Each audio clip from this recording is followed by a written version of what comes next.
देश में corona virus की रफ्तार तेज है। लगातार मामले बढ़ते जा रहे हैं।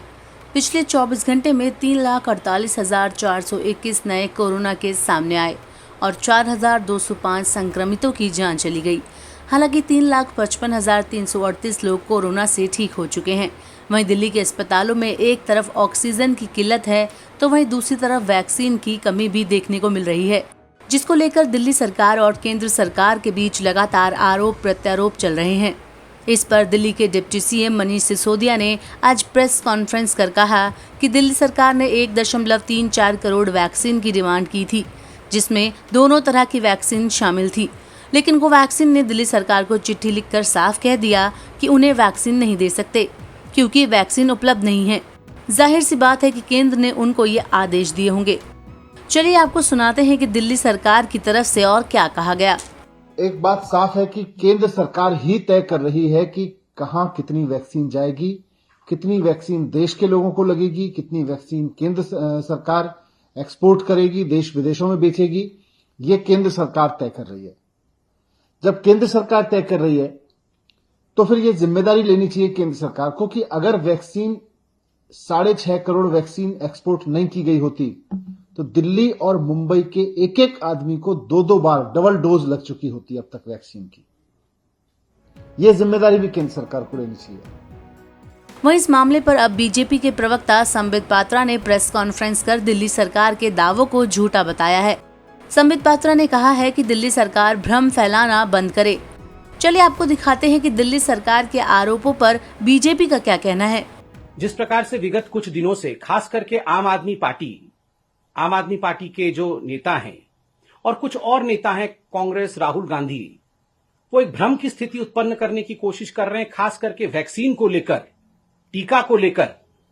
उस पर कहीं न कहीं आज तथ्य रखने की आवश्यकता है।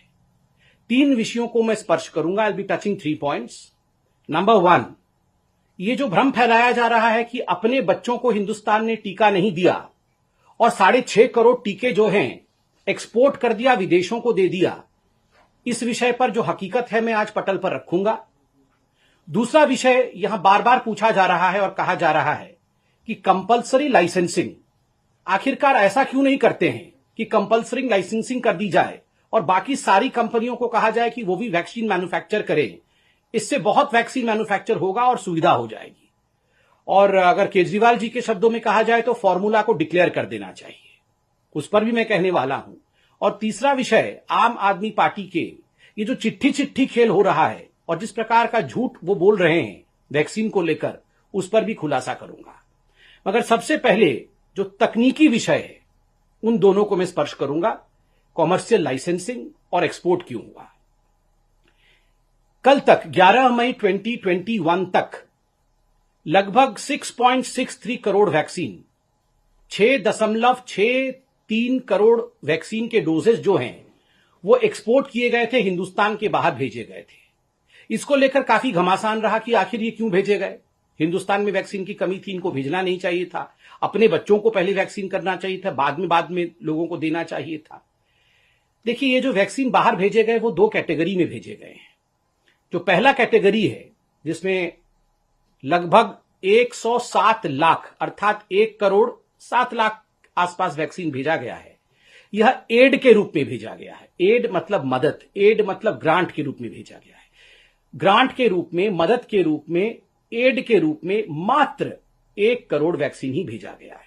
बाकी जो वैक्सीन भेजी गई है, 84% जो वैक्सीन भेजी गई है, लगभग 5 करोड़ से अधिक, वो लायबिलिटी के रूप में भेजी गई है, जो आपको करना ही था। चाहे हमारी सरकार होती, चाहे किसी की भी सरकार होती, उसको वो क्वांटिटी भेजना ही था, क्योंकि वो लायबिलिटी है। वो किस प्रकार से लायबिलिटी है और एड किसको हमने दिया है, आज मैं इसको एक्सप्लेन करने वाला हूं। आप सब ध्यान से सुने।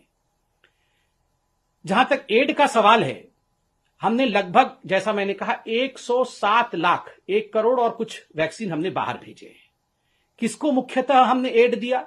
हमने एड दिया है अपने नेबरिंग 7 देशों को। जो हमारे देश के आसपास जो 7 देश हैं, जो 7 मुल्क हैं, जो हमारे नेबर्स हैं, उनको हमने एड दिया। और कितना एड दिया? 78.5 लाख डोजेस।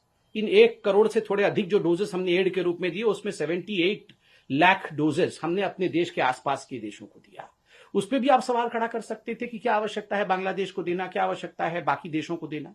देखिए, ये डिप्लोमेसी नहीं है, ये डिप्लोमेसी के साथ साथ ये एपिडेमियोलॉजी भी है।